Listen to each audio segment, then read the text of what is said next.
जय श्री कृष्ण चैतन्य प्रभु नित्यानंद श्री अद्वैत गदाधर श्रीवासादि गौर भक्त वृंद हरे कृष्ण कृष्ण कृष्ण हरे हरे हरे राम राम राम हरे हरे। श्रील प्रभुपाद की जय। अनंत कोटि वैष्णव वृंद की जय। निताई गौर प्रेमानंदे। हरि हरि बोल। I am very thankful to each and every one of you who have assembled here. And when we began the Upadeshamritam series, I used to see that there used to be around 19 or 20 devotees in the talk. Now I see there are around the double of that quantity. So I am very thankful to each and every one of you who have joined midway, and also to those who were right there from the beginning. And this type of growth, gradual and organic growth, is very nice. So I'm very thankful that devotees have kindly joined, and the interest of the devotees is increasing in these talks. I'm very thankful also to Dhāmeśvara Mahaprabhu Prabhu, who has kindly hosted all the sessions for so many weeks, and he's a wonderful devotee under the guidance of senior devotees such as Tukaram Prabhu and other senior devotees at ISKCON of Laguna Beach. So I had the good fortune of visiting him last year, and I hope I get to see him soon. So I'm very thankful. He's a very nice disciple of Shri Vaisheshika Prabhu, and he's following expertly in the footsteps of his Guru Maharaj. So I'm very thankful to him. Dear devotees, we are continuing our series on Śrī-Upadeśāmṛtam, and I would like to share my screen at this point of time so that we can begin our 27th session on Goswami's Upadeshamritam, a detailed study. So we have a lot of time in the world, especially when it comes to studying the literature of the Acharyas. So we took this birth simply so that we could come closer to Krishna, and the best way of coming closer to Krishna's lotus feet or Krishna's pada is to study Sri Rupa Goswami's padas or Rupa Goswami's poetry. Therefore, we honor Sri Rupa Goswami, and this verse is in glorification of Sri Rupa Goswami. Shri Rupasya padasvada Shri Rupasya padairiha bhavatyeva sada tasmat Shri Rupasya padam shraye. In this world, iha, the constant sweet experience of Shri Rupa pada. Shri Rupa is Shri Yukta Rupa, beautiful looking Krishna, and Shri Rupa pada means the feet of the beautiful looking Krishna. Happens certainly through Shri Rupa pada, the wonderful pada or poetry of Shri Rupa Goswami. Tasmat, therefore, I take shelter of Shri Rupa pada, the lotus feet of Shri Rupa Goswami. Dear devotees, Shri Rupa Goswami is mercifully telling us how to offer respect to the various devotees in the society of Vaishnavas. Definitely, we are surrounded by Vaishnavas whenever we visit the temple, whenever we go for a program. So in many times in our lives, we are surrounded by Vaishnavas. We have to deal with Vaishnavas. And in such social dealings, we have to learn that respect is the basis of all Vaishnava relationships. Therefore, Shri Rupa Goswami's teaching began with Krishneti Yasya Giri, somebody who simply chants the name Krishna, tam manasa adriyata. Even such a person, don't think so much about their sampradaya or whether they are initiated or not, whatever, don't think so much about that. First and foremost, give respect, because they are chanting Krishna now. So this respect should be given to them. Basis of all Vaishnava relationships is respect. And in the writings of Sri Rupa Goswami, I said last time, it's an open question. All of you can try to find. No, there is absolutely not a single word of critique against the character of any Vaishnava or any Sampradaya. So we will not find a single word of criticism against any Vaishnava or any Vaishnava Sampradaya. What to speak of Vaishnava or Vaishnava Sampradaya, even any Sampradaya, we will not find a single word of criticism in Sri Rupa Goswami's writings. So we are supposed to be Rupa Nugas. So our basis of Vaishnava relationship should be Adar. Manasa Adriyet. We should give respect. So this is the fifth instruction. As I said last time, this verse is in the meter Vasanta Tilakam. Krishneti yasya giritam manasadriyeta dikshasti chet pranatibhischa bhajantamisham shishrushaya bhajana vijyam ananyamanya nindadi shunya hridamipsita sangalabhya. So I will read in sequence. One must mentally honor that individual on whose speech faculty the name Krishna exists. So we are reading from top to bottom and left to right. Now, if Diksha from a Guru has manifested and such a devotee is actively worshipping the Supreme Lord, then one must honor such a devotee also by paying obeisances. So not only through the mind, but also by the body. And Ananyam, the devotee has become one-pointed in bhajan, and bhajana vigyam is also an expert in the art of such bhajan. Shushrushaya should be honored also by inquiries and rendering seva. And Anya Nindadi Shunya Hridam, someone who has a heart devoid of criticism, etc. of others, should be honored also by Ipsita Sangalabhya, by gaining their most desirable Sangha. So this is the translation we saw. I said last time, this translation is based on the Anvay, or the arrangement of the verse shown to us by the expert commentator Sri Radharaman Goswami. This is very close to the, almost 99% similar to the Anvay done by Srila Prabhupada in his Nectar of Instruction. The only difference being he has divided it into 4 categories and Srila Prabhupada has divided into 3 categories. And I said that the greater the number of categories, it is, it becomes easier to make the distinctions. So this is a good Anvay for the, or a good arrangement for understanding the 5th verse. Last time we saw the first category. One must mentally honor that individual on whose speech faculty the name Krishna exists. We saw this last time. And last time I specified that no matter which sampradaya a person is from, as long as the name Krishna exists on their tongue, we should give them basic honor. Some devotees ask me, what about an Advaitavadi? What about a Mayavadi? What about this or that? This person is not in a bona fide sampradaya. Whatever sampradaya they may be belonging to. When Sri Chaitanya Mahaprabhu went in front of Sri Prakashanand Saraswati, the basic attribute of Sri Chaitanya Mahaprabhu's behavior was respect. Sri Prakashanand Saraswati's followers used to mock Sri Chaitanya Mahaprabhu because Sri Chaitanya Mahaprabhu used to chant and dance on the streets of Varanasi, Kashi. They used to say, just look at this singing and dancing sannyasi. See, for the first time, a sannyasi has given up Vedanta and is now singing and dancing on the streets. So like this, they used to trivialize and make fun of Sri Chaitanya Mahaprabhu. And oh, the Bengalis, they eat food so much. This sannyasi is also from Bengal. They eat till the neck.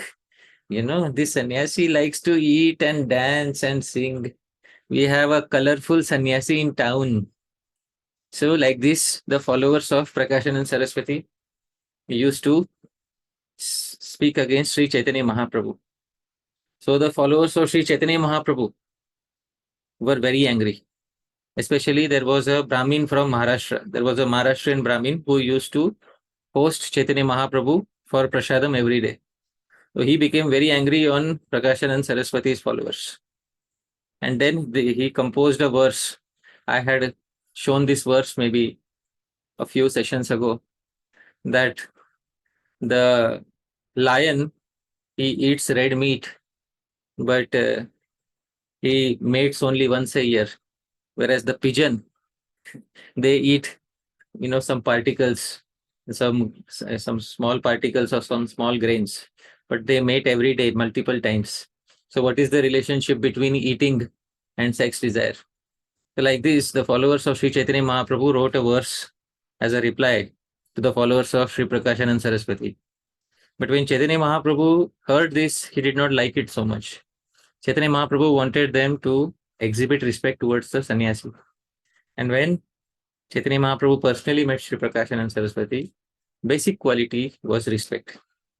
So, therefore, I am saying, if we are followers of Sri Chaitanya Mahaprabhu, if we are followers of Sri Rupa Goswami, then we will be like Chaitanya Mahaprabhu, we will be like Sri Rupa Goswami. That's all. So, no ifs and buts. Krishneti yasya giri tam manasa adriyata. Somebody who's chanting Krishna Nam, give respect.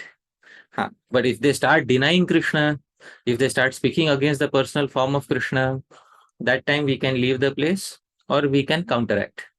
But as long as they are not doing that, till that time, basic quality should be respect. That's all. Now, today I wish to discuss a concept named upalakshan. A small concept I want to explain here because this concept is important in understanding a subtle point in the verse. So what is upalakshan? Our previous acharyas and many previous authorities on Nyaya Shastra have defined upalakshan. Upalakshanam in English is known as metonymy. So Dhāmeśvara Prabhu, have you heard this term metonymy before? No, Prabhuji, I haven't. Okay. So metonymy is when a concept or any entity is referred by the name of a concept or entity which is closely associated with it. So still some of us may not have grasp the idea of metonymy. I'll make it very easy. So I'll give a simple example. So for example, Dhāmeśvara Prabhu comes to me and says, see, there is dadhi, yogurt, which I have kept on the window. So kakebhyo dadhi rakshatam. Protect the yogurt from the crows. So I say, okay. After some time, Dhāmeśvara Prabhu comes and the yogurt is all spilled over. Dhāmeśvara Prabhu, what will you ask me? What happened? Prabhu, nothing. The cat came and spilled the yogurt. So I said to protect the yogurt. You said protect the yogurt from the crows. That doesn't mean only the crows. Yeah. So it doesn't mean only the crows. So kakebhyo dadhi rakshatam. Protect the yogurt from the crows means protect it from crows, cats, and all other creatures. So here the term crow is an upalakshanam, metonym for all other creatures. So this is the meaning of upalakshanam. Upalakshanam means when we use a particular term, that term not only denotes its own meaning but also includes other meanings in it. That is called upalakshanam. Sometimes in Sanskrit it is said Brahmano na hantavyah. A Brahman should never be killed. See, Arjun did not kill Ashwathama. So a Brahmana should never be killed. So just because it is said a Brahmana should never be killed, does it mean that a Brahmani can be killed? No, because Brahmani is included in the term Brahmana. How is she included? By upalakshan. So this is the meaning of upalakshan or metonymy. So why I have brought up this point is, the verse says Krishna iti yasya giri, on whose somebody's tongue if the name Krishna exists. Now, if on somebody's tongue the name Ram or Nrisimha or other names of Vishnu exist, does it mean that we will not offer them respect, Dhāmeśvara Prabhu? No, we'll still offer respect. But Sri Rupa Goswami says Krishna iti, only Krishna. Well, it's a upalakshanam, which includes all other forms of Bhagavan. Yes, perfect. So this is something which I wanted to make clear. So when the verse says Krishneti yasya giri, by upalakshan, by the principle of metonymy, all direct names of Krishna, all mukhya naam of Krishna are included in it. So all the names of Krishna which are part of mantras, they are all included in the term Krishneti. So all Vaishnavas who are chanting all Krishna names, all varieties of Krishna, Nam Akari Bahuda. So Shri Chaitanya Mahaprabhu says, you have many names and you have invested your potencies in all those names. So all those names, any one of those names, if somebody is chanting, so the term Krishna iti by upalaksanam includes all those names of Bhagavan. So that is what I would like to say here.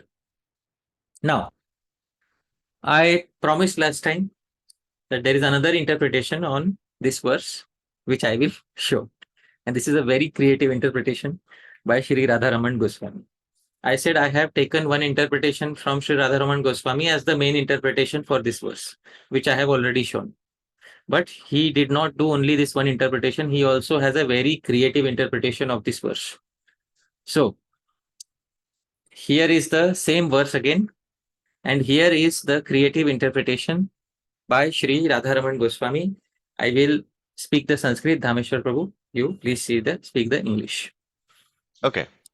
Chet If Krishna iti the name Krishna exists yasya giri on a devotee's speech faculty, cha and also if diksha asti diksha from a guru has manifested, bhajantam and the devotee is actively worshipping isham the Supreme Lord pranatibhi by offering obeisances, shushrushaya and also if due to such worship, ananyam one has become a totally one-pointed bhajana vigyam expert in the art of exclusive Krishna bhajan, ipsita sangalabhya and also if due to getting desirable sangha of like-minded bhaktas, anya nindadi shunya hridam one has become completely devoid of criticism, etc. of others,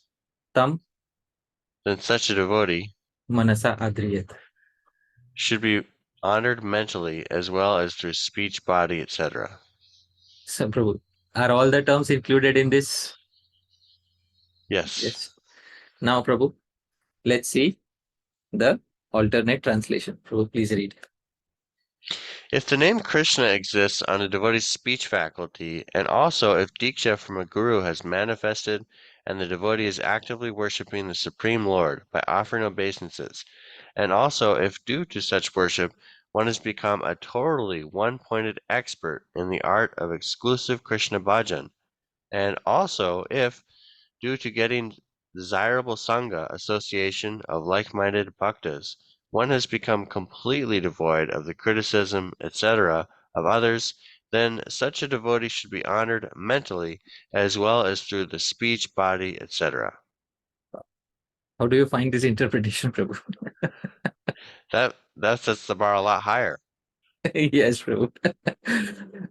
Also, mentally includes not only through the mind, but also through speech, body, etc. Through which principle, Prabhu? Upalaksanam. Upalaksham. Perfect. So, this is a creative interpretation by Sri Radharaman Goswami. I tried to see the existing translations of his commentary, but none of the translations translated this interpretation. And this is a very creative interpretation by Sri Radharaman Goswami, and a beautiful one in which he says that once a devotee has attained all these qualities, only then should we start offering them complete respect through, body, mind, spirit, etc. Others also we should offer respect, but complete respect, 100% dedication should be for a devotee who has passed through all these stages. So, a creative interpretation by Sri Radharaman Goswami, and we have seen this interpretation now. So, dear devotees, this will not be our main interpretation of the verse. Our main interpretation of the verse will be the one which Sri Radharaman Goswami has specified besides this. So, the standard interpretation that we have been taking That will be our interpretation. This is our standard interpretation, which I have already shown. So dear devotees, this is the interpretation with which we will be sticking. But I wanted to show the alternate interpretation so that we get a fresh angle on the verse. Srila Prabhupada always said that a verse should be studied from multiple angles. So I wish to show the multiple angles. I have shown 2 angles of the verse. So you can think about those 2 angles. And this will be the standard interpretation that we will be taking for the verse. Now, Srila Bhaktivinode Thakur explains the verse. When Srila Bhaktivinode Thakur starts explaining the verse, Srila Bhaktivinode Thakur says that, this verse is mainly meant for a Madhyam Adhikari. So, according to this verse, he says a devotee is bound to honor all the Vaishnavas till he or she is on the Madhyam Adhikar platform. So, we know what is Kanishta Adhikari, Madhyam Adhikari, Uttam Adhikari. In a previous session on Upadeshamritam, I have specified the distinction. Very shortly, I will repeat. Who is a Kanishta Adhikari? 2 factors should be there. Faith in Shastra and knowledge of conclusions of Shastra. When both are not so pakka, or when both are not so strong, faith in Shastra and knowledge of the conclusions of Shastra, both are not so strong, Kanishta Adhikari. When faith in Shastra is strong, but knowledge may not be so strong, Madhyam Adhikari. Faith is also very strong and knowledge is also very strong. That person is Uttam Adhikari. So, based on these 2 factors, we categorize devotees as Kanishta Adhikari, Madhyam Adhikari, Uttam Adhikari. And no category is permanent. The Kanishta Adhikari will also rise up to become Uttam Adhikari. So there is one-way flow. So they all rise up to become Uttam Adhikari gradually. So that is what it is. But this verse is meant for a Madhyam Adhikari mainly. Why not Uttam Adhikari? Sri Bhaktivinode Thakur says Uttam Adhikari has equal vision towards everyone. The Uttam Adhikari sees everyone as a devotee of Bhagavan. Therefore, he cannot distinguish, so precisely between the various types of devotees and non-devotees. So the Uttam Adhikari is so absorbed in Krishna bhajan, he sees everyone as Krishna conscious. So that is the Uttam Adhikari. As I said, a person who is happy sees the world happy. A person who is sad sees the world sad.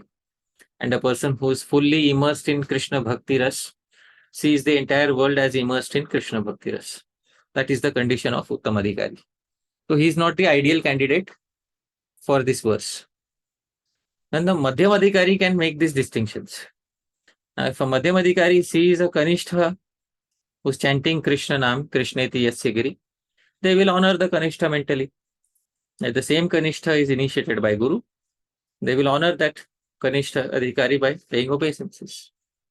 And if the Madhyam Adhikari sees an Uttam Adhikari who is, Ananyam, one-pointed, and Ninda, Anya Ninda Shunya Hridam, and free from the tendency to critique others, then Madhyam devotee should know that the association of such an Uttam Adhikari, Mahabhagavat, is beneficial, should seek that association.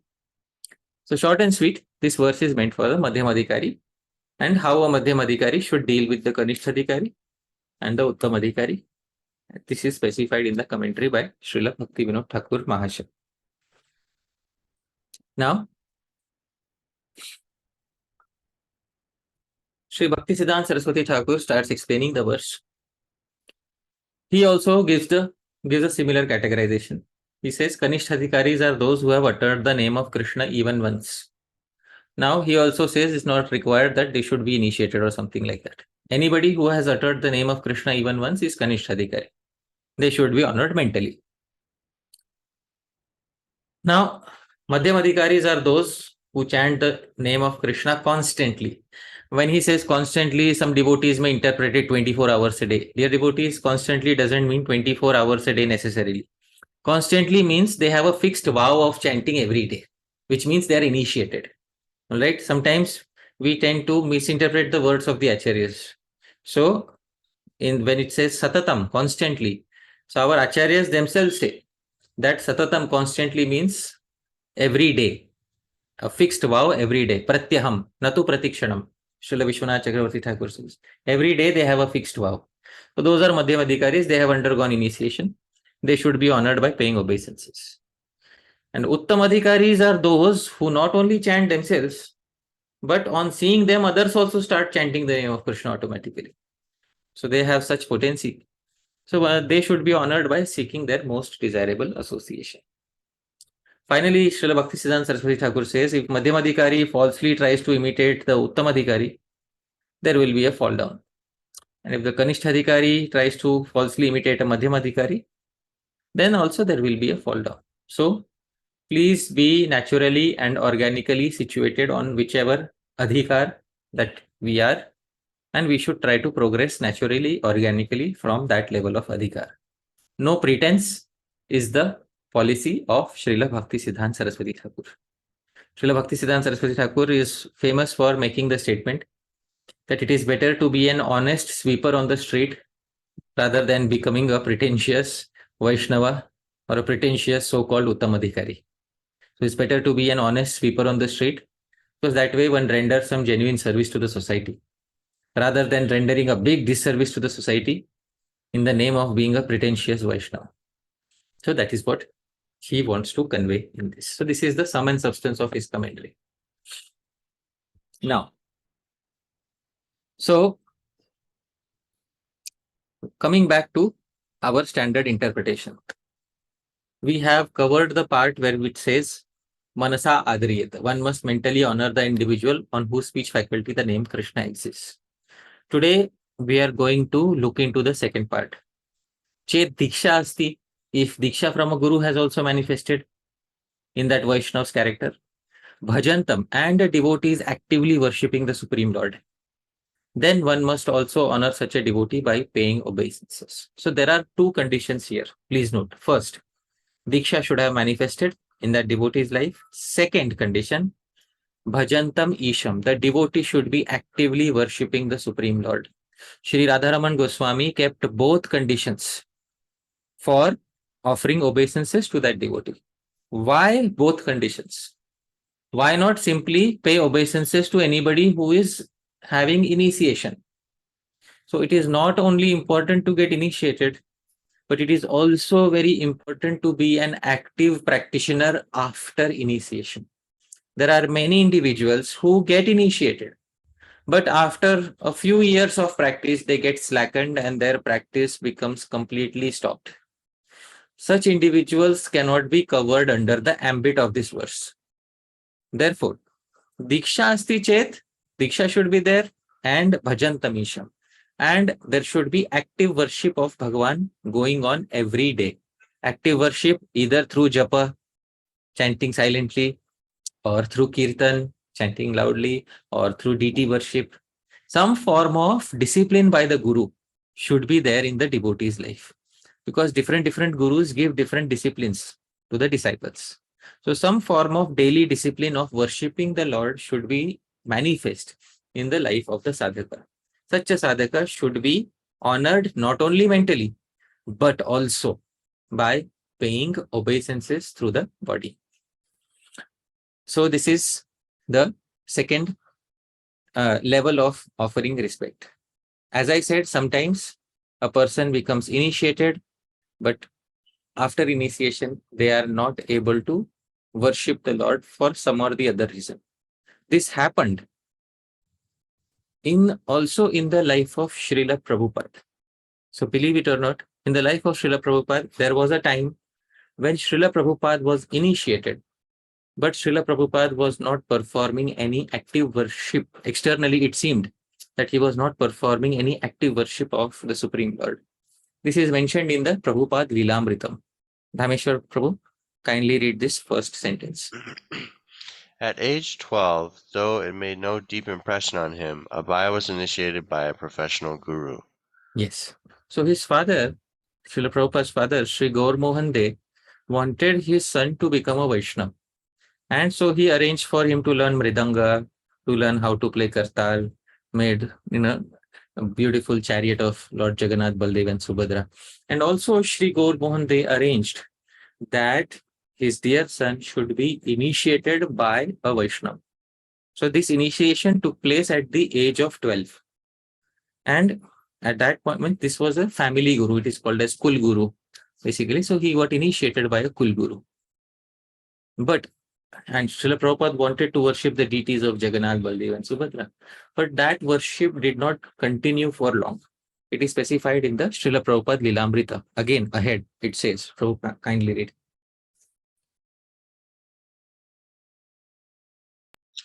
Sorry.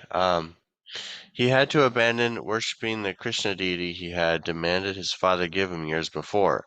He had retired his deities to a closed box. Gaur Mohan was undisturbed that his pet son could no longer attend to all the devotional activities of his childhood. Yeah. So this was a time when Srila Prabhupada was externally exhibiting a pastime wherein he was not having so much faith on the sadhus. He was not happy with most of the sadhus that he saw in his life. And he was also at that time, he was very eager in participating in Gandhi's movement. So Gandhi's movement was a freedom movement. At that point of time, he was also in college, very less time for, a lot of time was consumed in studies. Plus, he was also attracted to Gandhi's ideas. So for some time in his life, it seemed that, he discontinued his deity worship. Although at the time of initiation, he had gotten all of these things, but he discontinued that for some time. So sometimes it may happen that we may accept initiation due to family considerations or social considerations, but we may not be able to follow up on that initiation. Therefore, Sri Radharaman Goswami wants us to ensure both conditions should be followed. That Diksha Asti, there should be Diksha plus Bhajantam Isham. The devotee should be actively worshipping the Supreme Lord. Some years later, Srila Prabhupada found his Paramarthik Guru, Srila Bhaktisiddhanta Saraswati Thakur. And after getting initiated by his Paramarthik Guru, the Guru who really revolutionizes your life, that is the Paramarthik Guru. Then after initiation from the Paramarthik Guru, Srila Prabhupada followed his vows very strictly, because this was a Guru in whom Srila Prabhupada had 100% unflinching faith. So this is why it is not only important to have Diksha, but also important to have that unflinching faith in the Guru by which you are performing Bhajantam Isham. You are worshipping the Supreme Lord through a daily discipline. So that is why Sri Rupa Goswami has placed both conditions here. Now, sometimes it may happen, just like it happened with Srila Prabhupada, some of us may have been initiated due to family tradition by a professional Guru. But we may not be so interested in the teachings of that professional Guru. So what should we do? Can we accept a new Guru? Can we accept Diksha again? So the answer is yes. Srila Jiva Goswami says very clearly in his Bhakti Sandarbha. He says, these are his words, Paramartha Guru Ashrayo, Vyavaharika Guru Adi Tyage Napi Kartavyah. One should take shelter of a Paramarthi Guru. I mean, a Guru who one is truly convinced about attaining the highest goal of life, even at the cost of giving up shelter of a Vyavaharik Guru, a Guru accepted due to social or family considerations. So there is no fault in giving up a Vyavaharik Guru, a Guru whom one may have accepted due to family convention, social convention. If one wants to accept a Paramarthik Guru, a Guru for attaining the final goal of the human form of life. So Srila Prabhupada also, he earlier had a Vyavaharik Guru at the age of 12, but later he found his Paramarthik Guru in the form of Srila Bhaktisiddhanta Saraswati Thakur. And there is no fault in giving up the shelter of the Vyavaharik Guru when one finds a Paramarthik Guru.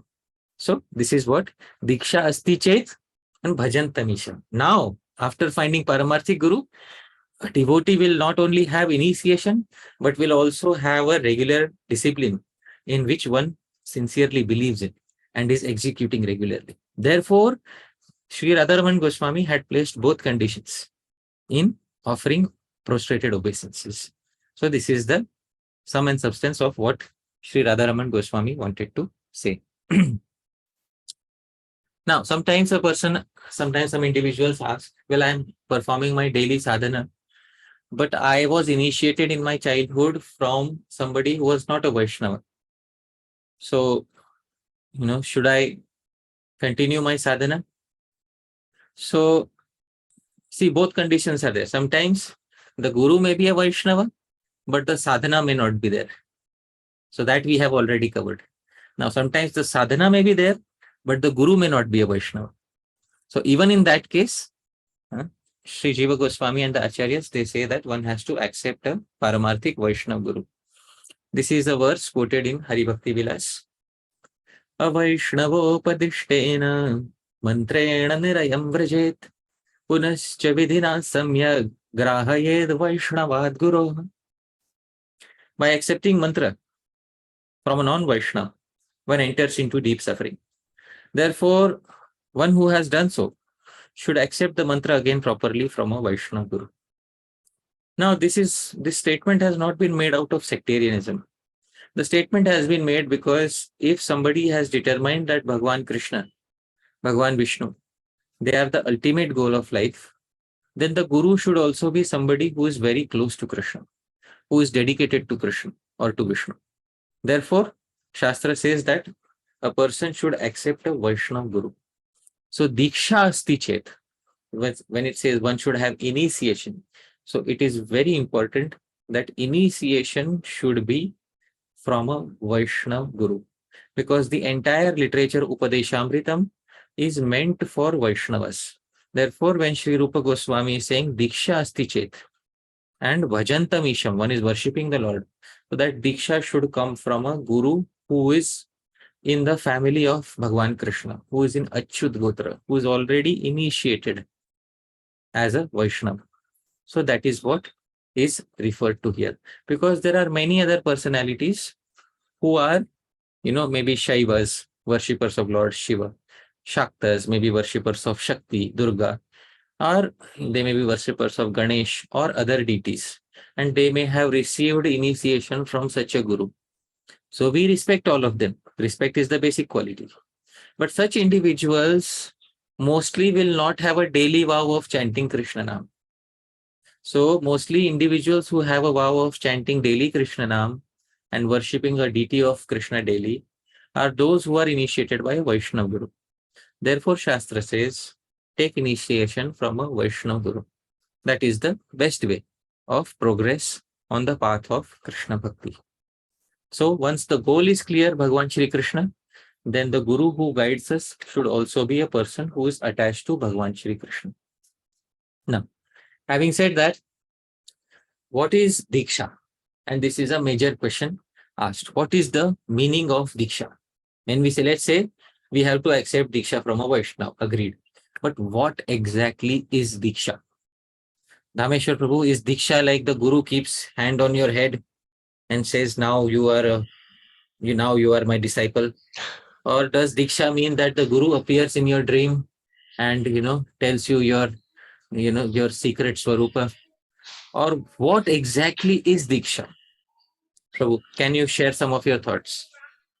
Prabhuji, Diksha is Divyam Gyanam Yatodajat Kuryat Papas Sankshayam. It's the means by which you attain divine knowledge of your relationship with God from the Guru, and the process by which you become free from the sins of this world. Perfect, Prabhu. I got the perfect host because you have read my slide, it seems, Prabhu.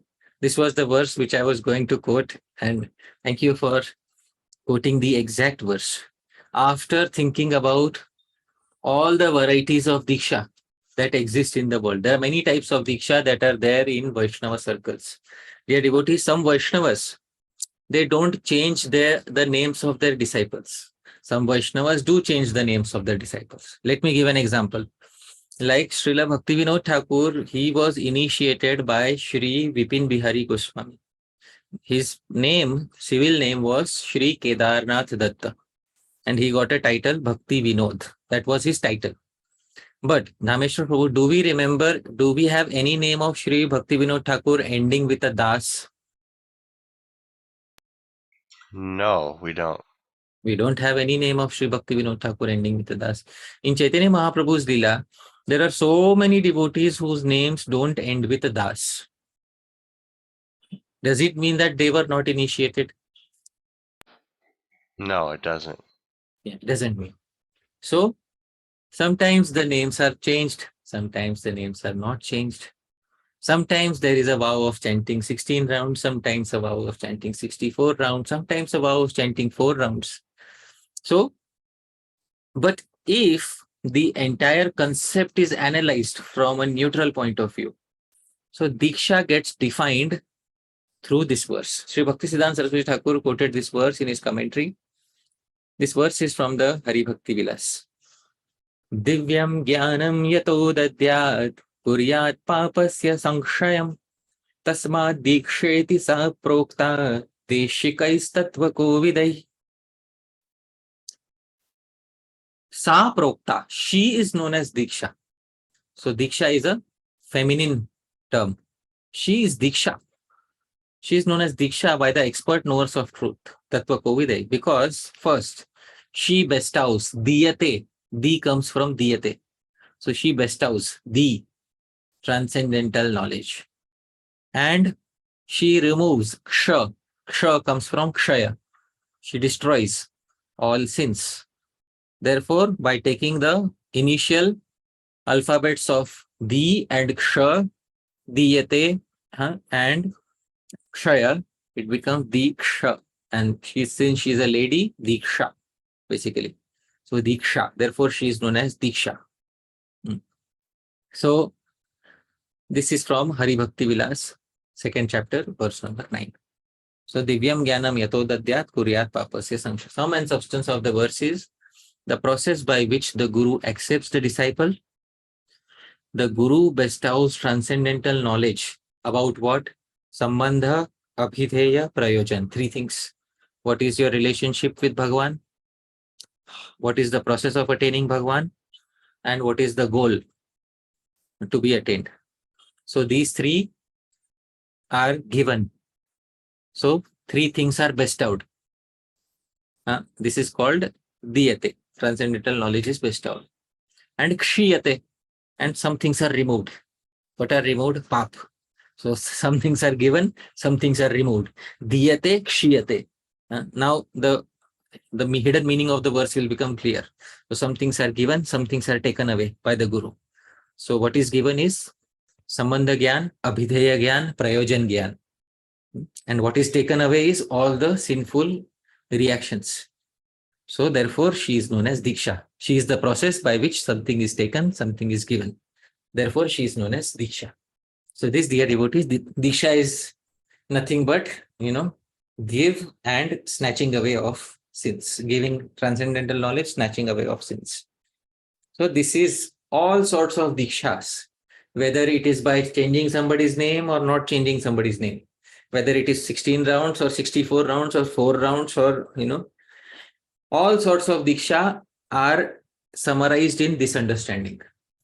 So this is the sum and substance of a Vaishnava Diksha. Dear devotees, if in anybody's life this has happened, if a person has understood Sambandha Gyan, who is Krishna, what is my relationship with Krishna, Abhideya Gyan, how do I attain Krishna, Prayojan Gyan, what is the ultimate goal.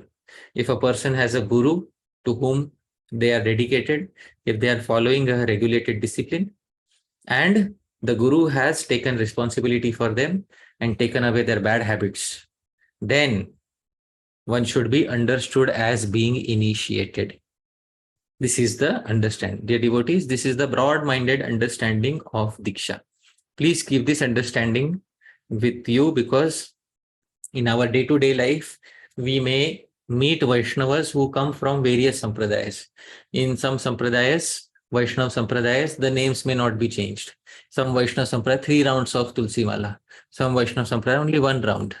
Some Vaishnav sampradayas, tilak is like our tilak. Some Vaishnav sampradaya, slightly different sort of tilak. So, as long as the Diksha is there, till that time the active worship of Bhagavan is there, some active discipline is there, and good conduct is there, pay obeisances to that devotee. This is what is to be understood from this particular verse. There are 2 main types of Diksha that we can see in the world. What are the 2 main types of Diksha? First is Vaidiki Diksha. Vaidiki Diksha is the old path of initiation through the Vedas in family lineage. So in a Vedic Guru Parampara, a boy gets initiated, but that boy should be born as the son of a Brahman. So that is Vaidiki Diksha. If you are born as the son of a Brahmana and a Brahmani, or if you are born as the son of a Kshatriya and a lady who is a Kshatriya, Kshatrani, and if you are born as the son of a Vaishya and a lady who is a Vaishya, so then in these three families, the boys are given initiation, Vaidiki Diksha, Vedic initiation. And for this, birth is important. So this is Vaidiki Diksha. Now, second type of initiation is called as Tantriki or Pancharatriki Diksha.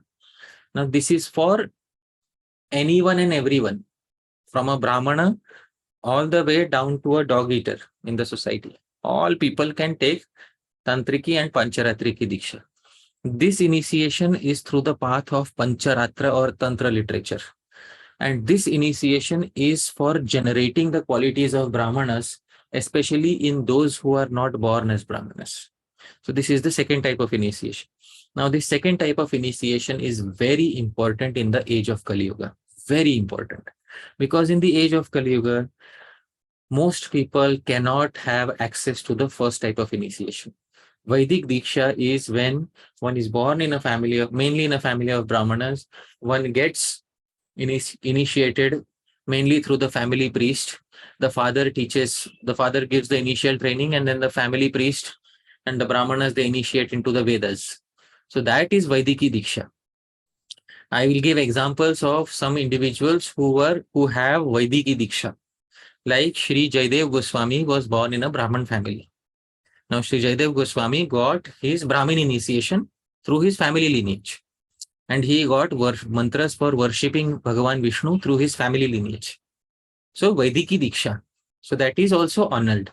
But that path has become very narrow in the age of Kali. You will find a handful of people like that. Sometimes I quote a commentator, Sri Hari Suri, the 10th canto commentator, is born in a Kashyap Gotra Brahman family. Got Vaidiki Diksha through his family lineage. He got Vishnu mantras through his family lineage. So, Vaidiki Diksha, but very handful of people have that. Majority of people should get Tantriki or Pancharatriki Diksha. So, those who are not qualified or not born in the families of Brahmanas, they should take the path of Pancharatra or Tantra literature. Then through that path, they will be told what things to give up. No meat eating, no intoxication, no illicit sex, no gambling. So then the qualities of Brahmana are generated in such a person through the process of Diksha. It is specified in Shastra that even for those who are born in Brahmana families through a Brahmana mother and a father, still they should seek initiation through the path of Tantra and Pancharatra, Narad Pancharatra and Satvik Tantras in the age of Kali Yuga. They should seek this Diksha, Vaishnav Diksha, in the age of, it is recommended for them. Why? Because in the Srimad Bhagavatam itself, Bhagavan Krishna said something about Kali Yuga. He said something about Dwapar Yuga. First he said about Dwapar Yuga. What did he say about Dwapar Yuga? Yajanti Veda Tantrabhyam. In 11th canto, he said, actually this is not Bhagavan Krishna, this is Navayogendras. They said that in the age of Dwapara, those who desire to know the Supreme Lord worship him through a combination of the path of Veda and Tantra. This was in Dwapar Yuga. So this is, in Dwapar Yuga, you worship by combining the paths of Veda and Tantra. All right. And the same Srimad Bhagavatam says, Nana Tantra Vidhanena Kalavapi. Now, even in the age of Kali, the Supreme Lord can be worshipped, but Nana Tantra Vidhanena, through the methods given in various Pancharatras and Tantras. So this is the direct word of Srimad Bhagavatam. So, commenting upon this, Srila Sridhar Swami says, Kalau Tantra Margasya Pradhanyam. In the age of Kali Yuga, the path of Tantras is more prominent than the path of Vedas. Therefore, it is very important to seek initiation through the path of Tantras, Narad Pancharatra, etc. That is the Vaishnav initiation. It is important to seek that Vaishnav initiation even if somebody is born in a family of Brahmanas. Because in the age of Kali, the path of worshipping the Supreme Lord goes through the path of Tantras and Pancharatras. Now, Tantra, sometimes when I say Tantra, people get a negative impression. Tantra, they think is black magic or something like that. No.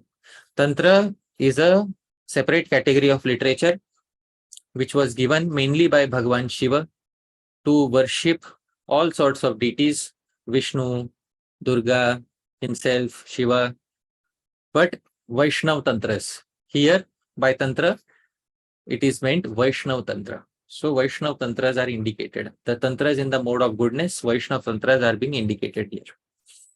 Now, it is also important for Brahmanas to seek Vaishnav initiation because it is specified in the Hari Bhakti Vilas, Ashuddha Shudra Kalpahi Brahmana Kali Sambhava Tesham Agama Margena Shuddhirna Shrauta Vartmana. Ashuddha Shudra Kalpahi. Mostly the Brahmanas born in the age of Kali are Ashuddha, impure, and Shudra Kalpa, similar to Shudras. The Brahmanas who are born in Brahmana families are mostly similar to Shudras. Tesham Agama Margena Shuddhir. Their purification is mainly through the path of Agamas, Pancharatra, Tantra, etc. Na Shrauta Vartmana, not through the path of the Vedas. So very few will be there who will be able to purify themselves by following the path of the Vedas. Mostly even those who are born as Brahmanas will find that their life has become very impure, very impure. So their purification has to happen through the path of Agama, through Pancharatrika initiation. I remember, an elderly person told me that where I stay in Mumbai, very near to Mumbai is Pune, and Pune in the 1950s and 1960s used to be a town of Brahmanas. Many Brahmanas used to stay in Pune. But around the 1970s, most of them migrated to the United States. There are many Maharashtrian Brahmins in the United States. Many of them migrated to the United States in the 1970s when the opportunities for economic progress were good. Once they migrated there, many of them could not follow their original Brahminical lifestyle. Therefore, Shastra says very clearly that it is important to seek Vaishnava initiation even for those who are born as Brahmanas. So that is the sum and substance of the verse. Now, just because initiation is of so many types, sometimes initiation is on 4 rounds, sometimes 16 rounds, sometimes the Guru doesn't give a name, sometimes the Guru gives a new name, doesn't mean that there should be no standardization. There has been some standardization in the process of initiation too.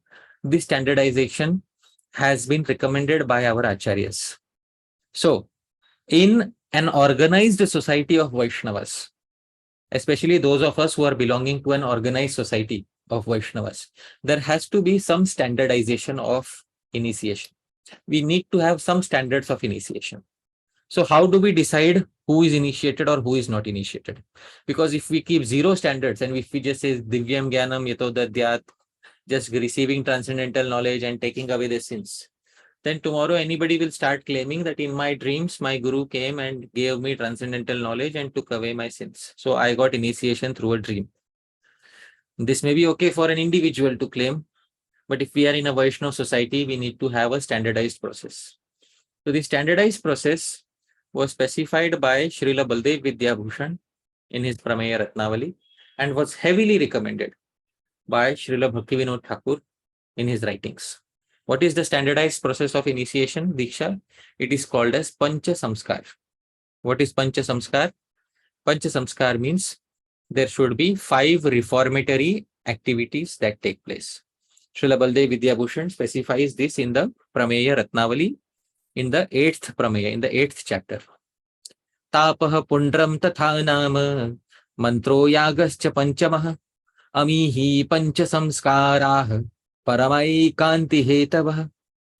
5 things should be there to know that a person is initiated. What are the 5 things? First, acceptance of tap. Tap in Southern Shri Vaishnava Sampradaya means the marks of Shankha, Chakra, and they have fire branding on their arms. But for Gaudiya Vaishnavas, it means acceptance of Gopi Chandan, names of Radha Krishna on the bodily limbs. First thing should be tap, acceptance of Gopi Chandan, names of Radha Krishna on the limbs. Second is Pundra, vertical lines of tilak on the forehead. Third should be Naam, a new name signifying one's identity as a servant of Bhagavan. Fourth should be Mantra, a divine incantation which one has to chant. And fifth is yag. Yag means yagya, but Sri Baldev Vidyabhushan says yag means worship of deity, worship of Shaligram Shila. So these five, when they have manifested in the life of an individual, that individual is considered to have gone through the standardized process of Diksha, and Paramaikanti Hetava. Such acceptance leads one to the highest one-pointed devotional goal. So initiation in the standardized Vaishnav Sampradayas is Pancha Samskar. These five things should be there. And not only that, Srila Baldev Vidyabhushan also said, and specified Pramanas in the Shastra, where he said that there are four main Vaishnav Sampradayas in the age of Kali. The four Sampradayas are coming from Shri Brahma, Shri Rudra, Shri Lakshmi, and the four Kumaras. These four Sampradayas are most ideal for taking initiation.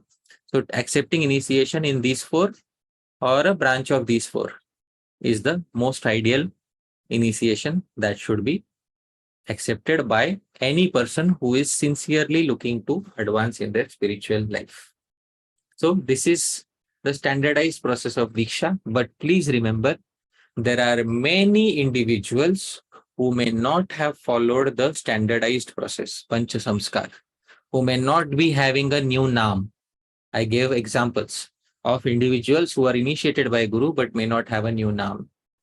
So similarly, there may be many such initiations, but we should not say that those people are not initiated. They are initiated. But this is the standardized process, the most ideal process described by our acharyas.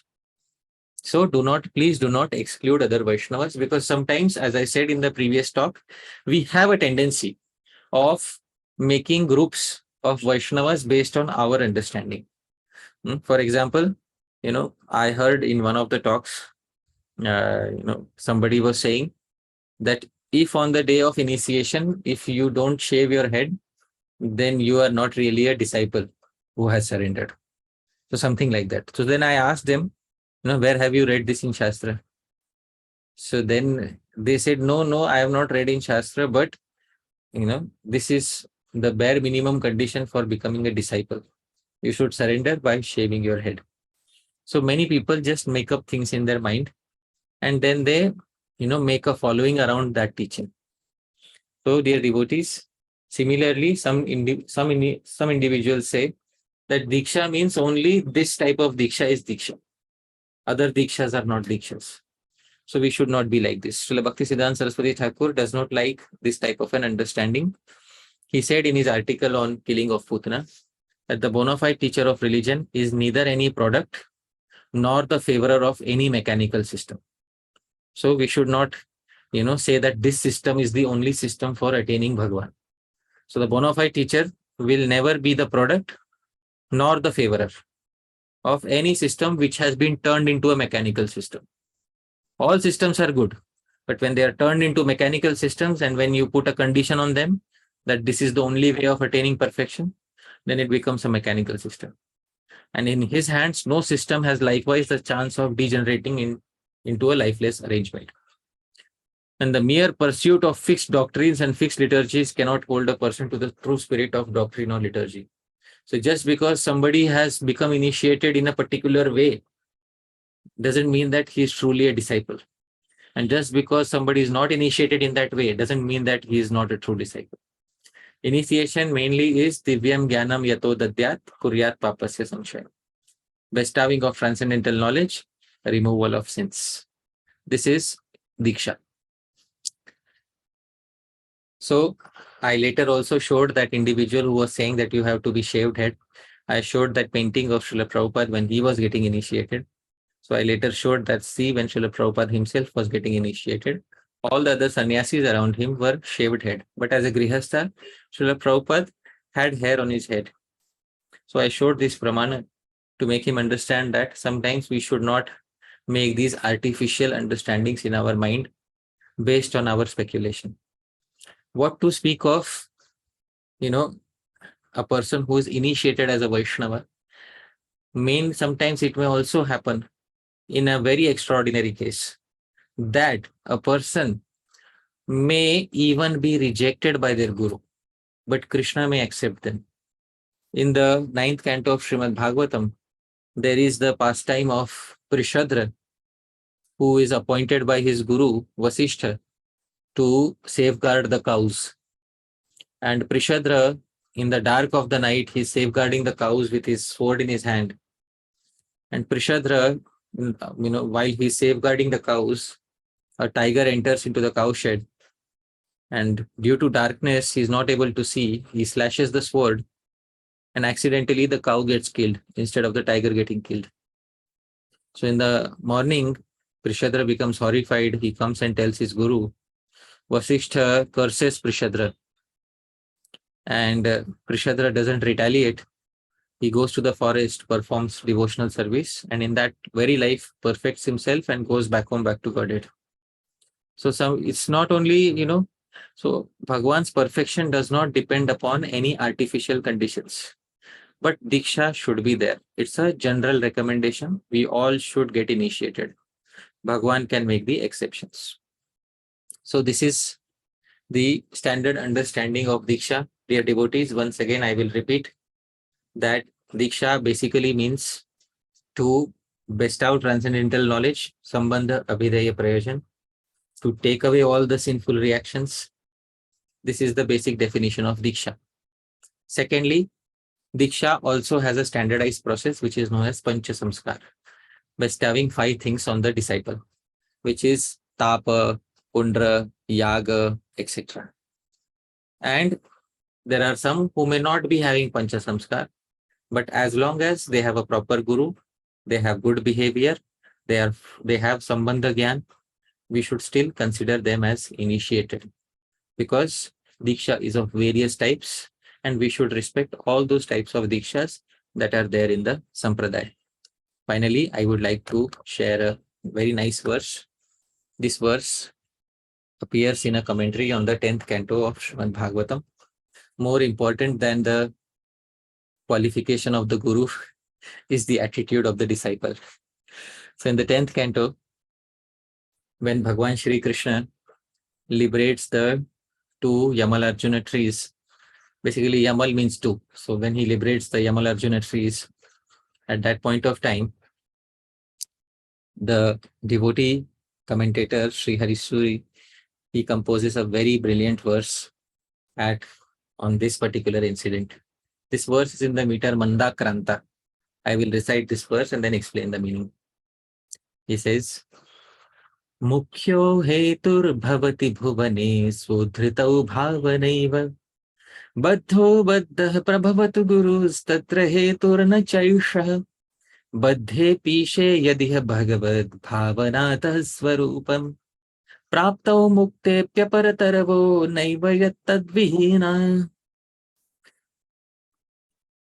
He says, Mukhyo hetur, primary cause in this world of getting liberated, Swa Udhritav, getting liberated, is bhavana eva, is one's own attitude in bhakti, is the disciple's attitude in bhakti. The disciple's attitude towards the Guru is the primary cause. Of course, the Guru's qualifications are also there, but the primary cause is the disciple's own attitude in bhakti. Now, he says, Baddho abadha prabhavatu gurus. The Guru may be liberated or not. Just see, he says, in this pastime, Krishna, who is Jagat Guru, he was bound up. Yet, the 2 trees got liberated because their attitude towards Krishna was that he is the Supreme Personality of Godhead. He is our Guru, who has come to liberate us. Because they had the correct attitude towards the Lord, therefore they got liberated. And Sri Hari Suri says, on the other hand, there were many trees which Krishna uprooted. Like when Putana fell, and Krishna was on her body. So there were 6 crochets, there were so many trees that got uprooted. But Srimad Bhagavatam never describes that those trees got liberated. Only these 2 trees are described in the Bhagavatam as being liberated.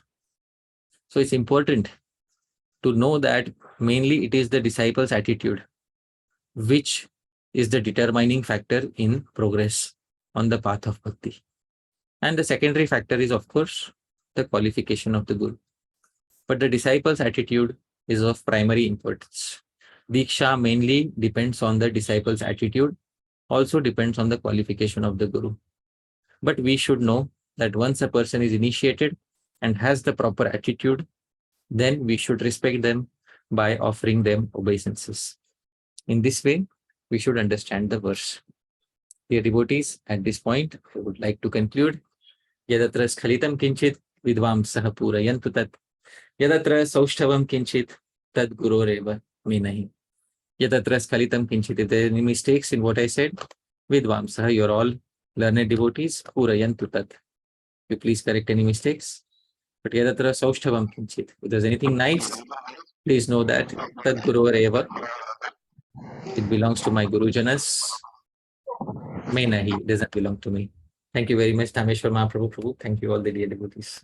Srila Prabhupada ki jai, Srila Rupa Goswami Prabhupada ki jai, Srila Jiva Goswami Prabhupada ki jai, Anantakoti Vaishnav ki jai. Hare Krishna. Hare Krishna. Thank you so much, Hari Pārṣadhra Prabhu, for a really, really wonderful class. I think these classes are so special, and each one of us here are very fortunate to hear from you. So thank you very much. We're going to start now with questions and answers. We request that you don't ask questions about topics we didn't cover in the class today, but focus on things that came up in the class today. Clarifying questions. We try to give everyone a chance to ask one question before we to ask just one question, and then we go to the next person. If you have a follow-up or a clarifying question or a second question or a third, just wait and we'll come back to you. And that way everyone gets a chance. Just like when we're serving prasadam, everyone gets first serving and then we go for second. So we'll start now, and I'm just going to call on people. You can raise your hand if you have a question. Our first devotee is Vishwadeep Roy Prabhu. Hare Krishna Prabhu. Thank you for the wonderful class. Today I've mentioned that about Agama. So I have a doubt on that. That Agama is, it is told that it came from Shiva. So are all the Agama and Nigama both written by Vyasadeva? As I have doubt that which are Vedic or Vedic and not Vedic. So can you please clarify that? Yeah. So there is Nigama. Nigama is Veda. Veda has come from the breathing of Bhagavan. So that has been specified in the Brihadaranyaka Upanishad, that Vedas came from the breathing of Bhagavan Vishnu at the beginning of the creation. So that is where Nigama or Vedas have come from. Agamas have mainly come from Bhagavan Shiva, and he has given the process of worshipping all the deities in the Agamas, all the Vedic deities in the Agamas. So Agamas are parallel to Nigamas. They are supporting the Nigamas. They are supporting the Vedic literature. But the source of both of them is different. Source of Nigama is breathing of Bhagavan Vishnu. Source of Agamas mainly is Bhagavan Shiva. But Bhagavan Shiva also has given process of worshipping all the deities, including Vishnu, Krishna, etc. So that is the meaning of Agamas. They are known as Tantras also. Right? Both came from Vyasadeva? Both are written by Vyasadeva? No. Vyasadeva never wrote anything. Vyasadeva divided the Vedas. Vyasadeva divided the 4 Vedas, which originally came from Bhagavan Vishnu, and Vyasadeva did not write anything new. He composed the Puranas and the Mahabharata. That he composed. But Vedas he simply divided into 4. And Tantras, they were not composed by him. Tantras, they were composed by Bhagavan Shiva and given to the entire world for their benefit. So that is the answer to your query. Thank you, Prabhu. Thank you. Next we have Radhakund Mataji. Hare Krishna, Prabhuji. Dhanyavad Pranam, Jai Srila Prabhupada. Thank you so much, Prabhuji, for the wonderful, wonderful class, Prabhu. For an ignorant, person like me, I have to hear, so many more times your lectures so that I can have a better understanding, Prabhu. Thank you so much, Prabhu. My first question is, Prabhu, you were mentioning about actually Diksha gives transcendental knowledge and removes all our sins, right, Prabhu? Then I just want to understand, this question is there in my mind for the very, very, very, very long time, Prabhuji. So what is removal of sins and what happens actually, Prabhu? Because even after initiation, we do suffer a lot with different problems. So can you please put some light on that, Prabhu? Thank you so much. Okay, wonderful. So the query is, what is exactly the removal of sins? So basically, removal of sins is discussed in the Bhakti Rasamrit Sindhu. So when Bhakti's 6 qualities are being described, one of the qualities of Uttama Bhakti is Kleshagni. Kleshagni means she takes away all suffering. So what is the meaning of all suffering? So Kleshas tu papas tat bijas. So, Klesh means sin and the tendency to perform sin. Both are taken away by the process of Uttama Bhakti. So sin, not only sin, but also mainly the seed of that sin is also burnt away on the path of Bhakti. So both, not only the actual reaction to the sin, but the tendency to perform future sins, both are taken away on the path of Bhakti. This is what is meant by the removal of pap. Now, since SINS, sins means prarabdha and aprarabdha. Aprarabdha means those which are waiting in a big stock. There is a storage, big storage, which is waiting to fructify in future lives. That is called aprarabdha. And from that big stock, one small mug has been taken and this body has been created. So that is known as prarabdha. So prarabdha is what we are facing since we entered the womb of the mother, which we will face till the end of this life. This is called prarabdha. So prarabdha is also taken away. Aprarabdha is also taken away. Both are taken away. Now, if both are taken away, then the question arises, why are devotees seen to be suffering, even though both of them are taken away at the time of initiation? So, Srila Vishwanath Chakravarti Thakur, in his commentary to Bhakti Rasamrit Sindhu 1.1.22, says something about why this happens, even though a Vaishnav's prarabdha, or his sins of current life are also have been removed. So this is Sri Vishwanath Chakravarti Thakur. He says, Atha atra bhaktanam prarabdha samanya nashepi. Even though the prarabdha karma, the karma which was supposed to fructify in this life, has also been destroyed. Yat sukha dukkham drishyate. But whatever happiness and distress is seen, tatra tu sukham bhakter anushangikam phalam. You have to understand that happiness, material happiness that comes to a Vaishnava, actually material happiness should also not come, because his pious activities are also burnt away and sinful activities are also, all karma is burnt away. But why does material happiness come to the devotee? Bhakter anushangikam phalam, side effect of performing Krishna bhakti. Yatha Narad Pancharatre. And he quotes a verse from the Narad Pancharatra where it says that Hari Bhakti is the main queen and material enjoyment is like her servant. So wherever the main queen goes, the servant follows. And then Dukkham tu, this should be Dukkham. Dukkham tu kutrachit bhagavad dattam. And whenever you see unhappiness, sometimes it is not because of the karma, it is sometimes Bhagwan himself gives. And he quotes a verse, Yasyaham anugridami harishyetad dhanam shanai. Krishna says, whenever I am pleased on a particular devotee, I slowly take away his wealth, slowly, not immediately, and I give him some distress to make him realize that this is not his permanent situation in the world. And kutrachit Vaishnav apradhadi phalam, sometimes unhappiness comes because of Vaishnav apradha, etc. So this is the answer to your query, Radhakund Mataji. I hope this satisfies your query. Thank you. Next we have Omkar Prabhu. Hare Krishna Prabhu, Dandavat Pranam. Thank you for the last shloka, Prabhu. It remembered in one katha how Guru Maharaj was explaining in Damodar Leela the same point about disciples' bhava being more important. And Prabhu, the question which I wanted to ask was, in this slide you quoted about 2 instances First was when a person has accepted a Vyavaharika Guru. So there it is not exactly mentioned that Vyavaharika Guru is not a Vaishnava or a Vaishnava.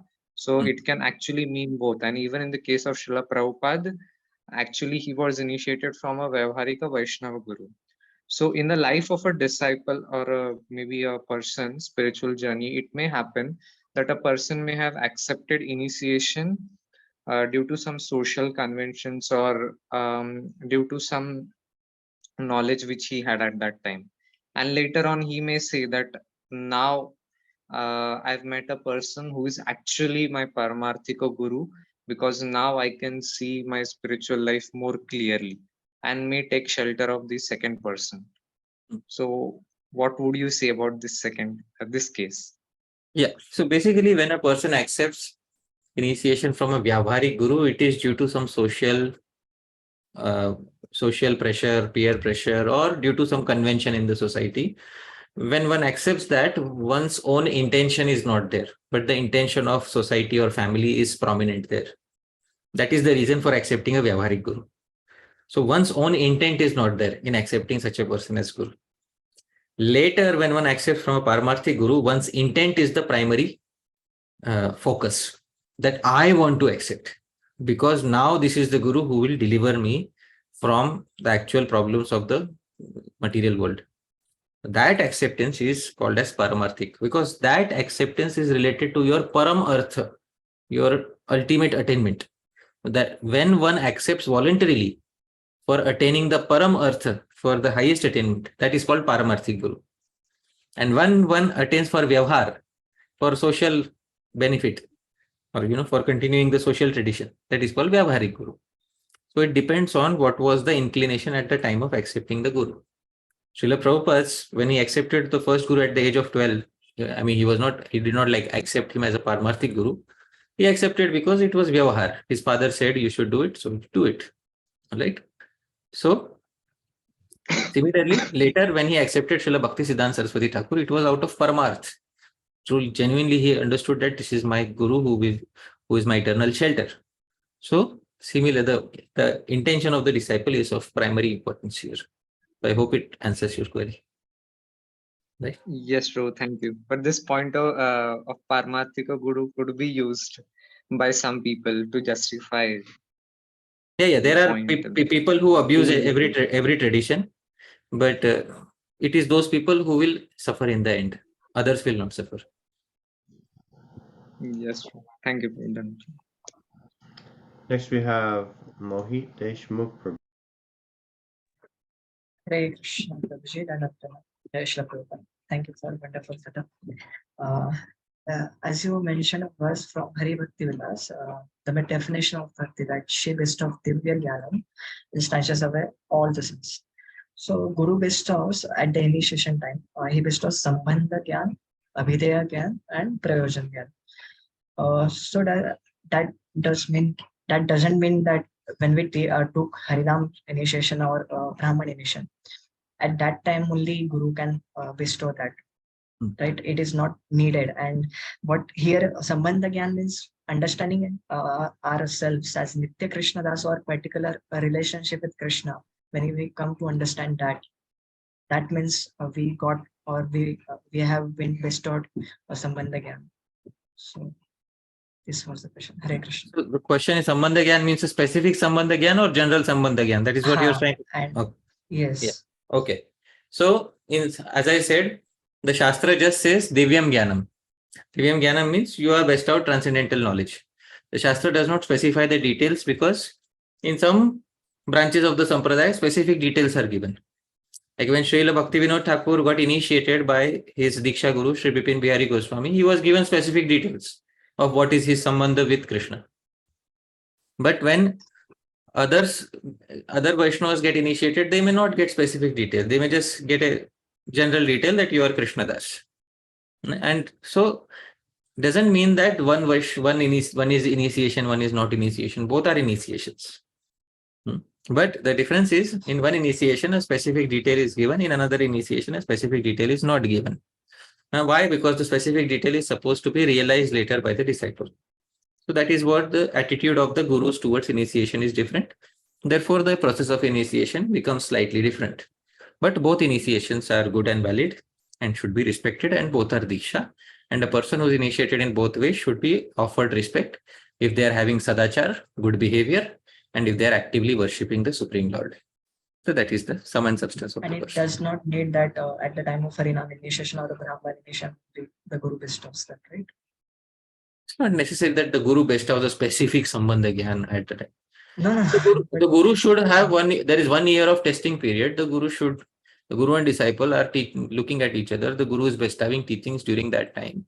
So bestowal of Sambandha Gyan begins right from the moment the disciple contacts the Guru. That is what it is. Right? Even before initiation. Yeah. We can come when we back to decide you. to take. I'm Yes, sorry yes. to interrupt, but we can come back to you. We have a lot of Sure. questions. So thank you very much. Next we have Deepayan Prabhu. Hare Krishna, Prabhuji. Thank you again for a wonderful class. Prabhuji, my question was in the slide talking about Vedic initiation and Pancharatric initiation. In the Pancharatric initiation, it mentioned that the people develop the qualities of a Brahman. Yeah. So I wanted some clarification on this. What exactly does that mean? Does that mean the Vaishnava qualities, or does it specifically mean, that guna, karma, vibhagashaha, and also for Vaishnavas living in the material world, what profession they will do, and what kind of inclinations and all they have. So that is supposed to conform to the Brahminical things, or like suppose in Dharma Shastra also so many details are given, very vast details are given. So are Vaishnavas like not at all supposed to follow any of that? If you could shed some clarity on this. Okay. So the thing is, when it was described in Hari Bhakti Vilas that Pancharatri ki Diksha basically means, a person becomes, a person develops the qualities of a Brahmana. Actually, that comes from the Hari Bhakti Vilas itself. There is a verse in the Hari Bhakti Vilas, if I remember properly, it's in the second Vilas, where it says that Yatha Kanchanatam Yati Kamsyam Rasavidhanatah Tatha Diksha Vidhanena Dvijatvam Jayate Nranam. So this is from second chapter, verse number 12. I will share my screen and I will show you the verse. This is Hari Bhakti Vilas, second chapter, verse number 12. Yatha is from Tantra Sagar. Yatha Kanchanatam Yati Kamsyam. Just like bell metal turns into gold. How does it turn? Rasa Vidhanatah, by laws of alchemy. So Tatha Diksha Vidhanena. Similarly, by undergoing Diksha, Dvijatvam Jayate Nrinam. All human beings are turned into Dvijas. In the commentary to this verse, the commentary I think is not typed out here. In the commentary to this verse, Sri Sanatana Goswami says, it is typed out here. Nrinam Sarvesham Eva Dvijatvam Viprata. For everybody, the qualities of Vipra, Brahmana, are developed. So Sri Sanatana Goswami says very clearly in the commentary. The answer is the question is answered in the commentary itself. The qualities of a Brahmana are developed. So whatever qualities of a Brahmana are mentioned in Bhagavad Gita and Srimad Bhagavatam, those qualities are developed by the process of genuine Diksha. And then, since the qualities of a Brahmana are developed, therefore the mindset, the profession also gradually accordingly transforms into that. So it shows externally in the life of that particular devotee. So that is the sum and substance of the verse. All right. Thank you. Yeah, Dhāmeśvara Mahāprabhu is quoting the verse Shamodamas Tapashacham. All Yes. the qualities. We do have a lot of questions, and so please ask one question, and then we'll go come around for a second. You can raise your hand again. So next we have Raj Pradikshit Prabhu.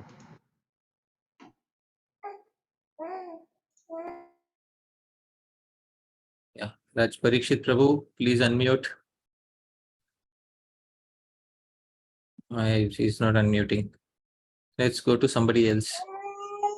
Okay. Next we have Ananga Mohan Prabhu. Oh, he's Hare unmuted. Krishna. Hi, he's unmuted. Yeah. There we go. Yeah. Yes. Dandavad Pranam Prabhuji. Thank you for the wonderful class. You explained the meaning of word Diksha. Taking spiritual knowledge, that attitude is good, but removal of sinful reactions. Is this idea like a Christian idea, and is this a good attitude to take Diksha, that all my sins will be taken up? What should be the attitude of a disciple? See, the thing is, Christianity is a separate tradition, and Vedic culture is a separate tradition. They have many things in common, but many things are distinct. The idea of sins in Christianity, although I'm not an expert in Christianity, as far as I know, the idea of sins in Christianity is that sins lead to eternal suffering. Whereas the idea of sins in or pap in Vedic culture is that they lead to temporary suffering, after which the karma is exhausted. So both ideas are not exactly the same. So therefore, the Vedic idea of pap is something for which you have a temporary suffering. The temporary may be short or long, but temporary suffering, and after which you are relieved of the sin. Whereas in other traditions, the idea is that you may suffer eternally for that. So therefore, this distinction is there. Is it a good thought to get initiated for getting rid of sins? Well, Krishna says in the Bhagavad Gita, 4 types of people approach me, one of whom is troubled by, distress. And that distress is because of sinful reactions. So that is one of the person who approaches Bhagavan. And Sri Rupa Goswami says in Bhakti Rasamrit Sindhu, if after approaching Bhagavan, gradually when these people get purified by the association of devotees, then their motivations also get purified. And then they become a Vaishnava with bona fide motivations. So having that motivation initially is not such a bad thing, but that motivation should get purified in the association of Vaishnavas. So that is the answer to your second query. I hope this satisfies you. Yes, Prabhuji. Thank you very much. Thank you. And next we have Ananga Mohan Prabhu. Hare Krishna, Prabhuji. Thank you very much for such a wonderful session again. Prabhuji, somebody has selected a Paramarthik Guni by his own free will and not by any obligation or such thing. And he followed it for a certain number of years, taking Diksha from a Vaishnav Guru. And after some time, he left the process and to surrender to some different Vaishnav Guru, who is also bona fide, and this earlier Guru is also bona fide and in a good Vaishnav behavior. So just like G. Goswami says that if you accept new Guru, then previous one is rejected.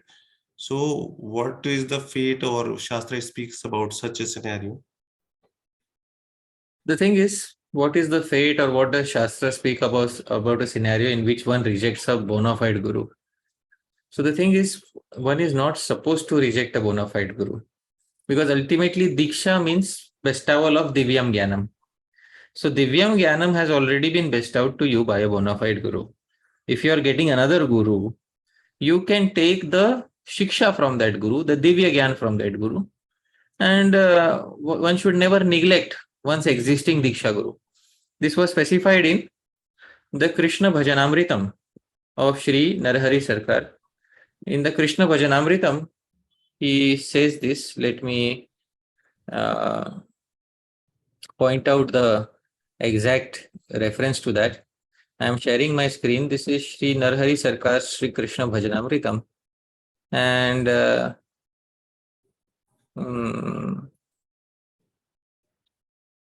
yeah, he says here,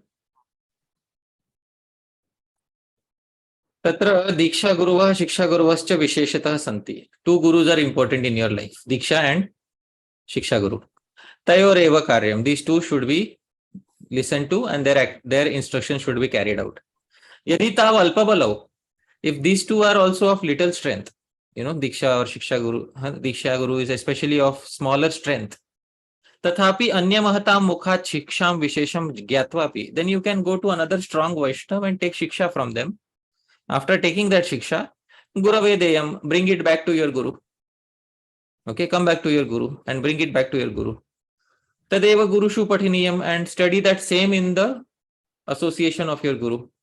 Na tu Gurau Hela Kartavya. Never neglect your Guru as long as the Guru is bona fide. Okay. Yatha Sneha Bhajana Putro Arthoparjanam. Just like a loving son, when he earns money, he may earn more than his father. But if he's a loving son, Pitre Dattva, he brings it back to his father. Prarthya cha swayam bhungte, and after giving his father, then he enjoys. Okay. So yadi swayam aniya khadati, if he brings selfishly, eats selfishly, or eats with a third person, tatha kuputra papi syat. He becomes a, becomes a ruffian. Becomes an apradhi. So this is very clearly mentioned in Krishna Bhajanamritam. And this was personally, this literature was certified by Sri Chaitanya Mahaprabhu. He says in the beginning of the literature that all the teachings in this literature were certified as bona fide by Sri Chaitanya Mahaprabhu. So for a Gaudiya Vaishnava, this is an important literature on how one should deal with one's Diksha Guru, especially if the Diksha Guru is of smaller strength. So this is the answer to your query. All right. Thank you. Next we have Maya Narsingh Rao Mataji. Hare Krishna Prabhuji.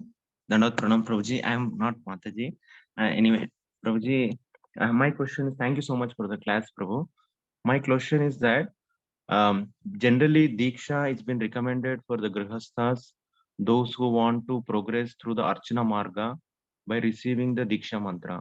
But whereas for the Bhagavad Dharma, it is mentioned that Nama itself is sufficient and Siksha Guru can impart the required Divya Jnan. So in that case, the Diksha becomes redundant. So is it compulsory that even who are following Bhagavat Marg, which is Nama, chanting and hearing, they must go through Diksha? Yeah. So is it important that those who are following Bhagavat Marga, they should also go through Diksha? So those who are in the Gaudiya Vaishnava Sampradaya, the understanding in the Gaudiya Vaishnava Sampradaya is there's even for chanting Nam, or even for basic Kirtan, Shravan Kirtan also, it is important to have Diksha. Where is it specified? It is specified in the Hari Bhakti Vilas. Also, it is repeated in the Sandarbhas by Sri Jiva Goswami. I will try to find this verse. The verse says Adikshitasya Vamoru Kritam Sarvam Nirarthakam. I am sharing my screen. This is Hari Bhakti Vilas, 2nd chapter, verse number 6. And this is the reason that Gaudiya Vaishnavas accept initiation even for chanting Nam or doing Kirtan. Vishnu Yamalecha. Vishnu Yamal says, Adikshitasya, this E should be long. Adikshitasya Vamoru Kritam Sarvam Nirarthakam. All activities of a non-initiated person become useless. Pasho yonim avapnoti. And a non-initiated person has the risk of becoming degraded in the next life. Diksha virahito jana. So a person who is not initiated runs the risk of getting degraded in the next life. Therefore, one should accept initiation even if one wants to perform Shravanam, Kirtanam, or all the activities of Bhagavad Dharma. Not only that, the Srimad Bhagavatam also specifies this, that Gurvatma, Tatra Bhagavatan Dharman Shikshet Gurvatma Daivata. So this is 11.3.22. Tatra Bhagavatan Dharman. You may want to follow Bhagavad Dharma. That's all right. But Shikshet, learn it from Guru, who is Atmadev, who is the deity of your soul, basically, who's very as close to you as your own soul. So Bhagavad Dharma should also be learnt by taking initiation from a Guru. This is the teaching of the Gaudiya Vaishnava Sampradaya. It is based on the Srimad Bhagavatam. I hope this clarifies your query.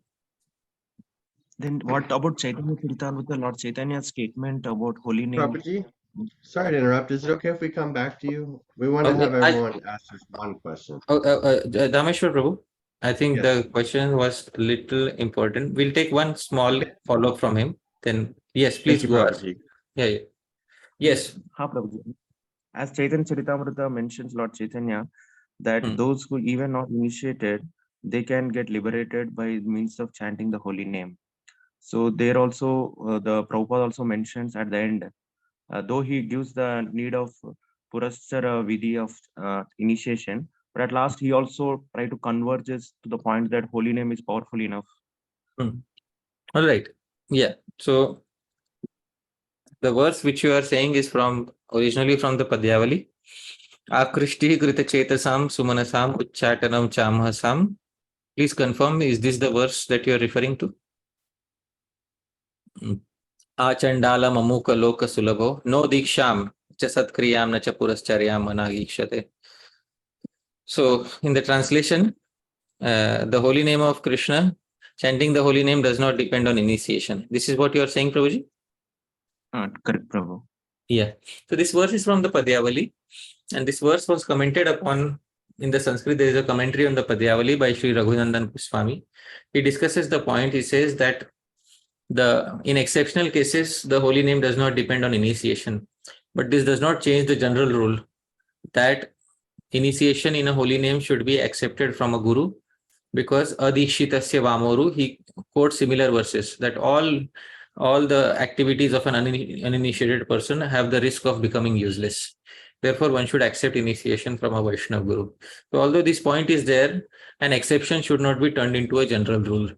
So this is the answer to your query. Okay, thank you. Thank you. Thank you. Next we have Damodar Leela Mataji.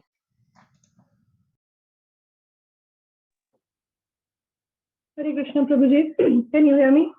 Yeah, we can also see you. So thank you, Mataji. Very good. Thank you for the very nice class. A few devotees already touched upon the topic, but I wanted to find out, like when we are talking about Diksha, like in ISKCON we have Harinam Diksha and the second initiation. So do you differentiate between that, like when we are talking about Diksha, for all the discussion that we did? Is it for the first or second or for both? And what's the importance of that? And if you are planning to take it up later, I wait for that. So the query is, do we differentiate between first and second initiation? Okay. Yes, Prabhuji. When we are referring to Diksha in all this discussion, is it for the first or second or doesn't matter? All right. So if we see, now because your question is in the context of the ISKCON society. So if you see in the ISKCON society, we have two separate names. One is called Harinam Diksha. One is called Dvija Diksha or Brahman Diksha. So why is Harinam Diksha called as Diksha? Because in other societies like Gaudiya Math, etc., they just call it Naam. Or so they call it now, they just getting Naam, and second initiation is called getting Diksha. Because when you are getting Naam, the logic is when you are getting Naam, you are not getting all 5 limbs of Pancha Samskar. I showed Pancha Samskar. What are the 5 things? Tap, you get body symbols on the body. Then there is mantra, you get a divine mantra. Then one thing is yag. Yag means you get the authority to worship a deity or a Shaligram Shila. So that authority is not given during Naam. Therefore, in the many of the Gaudiya Maths, Naam is not really referred to as Diksha. So second initiation is referred to as Diksha. This is I am speaking about Gaudiya Math. This is because Srila Bhaktivinode Thakur himself said that Diksha means Pancha Samskar. Pancha Samskar means you should have all 5. Now you get all 5. All 5 includes Yag. Yag means the authority to worship a deity. Now sometimes Vaishnavas say you can worship Gaur Nitai even though you have Harinam. So therefore Harinam is also Diksha. Fair enough. But Srila Baldev Vidya Bhushan has said Yag means the authority to worship a Shalagram Shila. And if we stick to his words, so Pancha Samskar is when you say that this person is initiated. So that is from a strict, standardized view.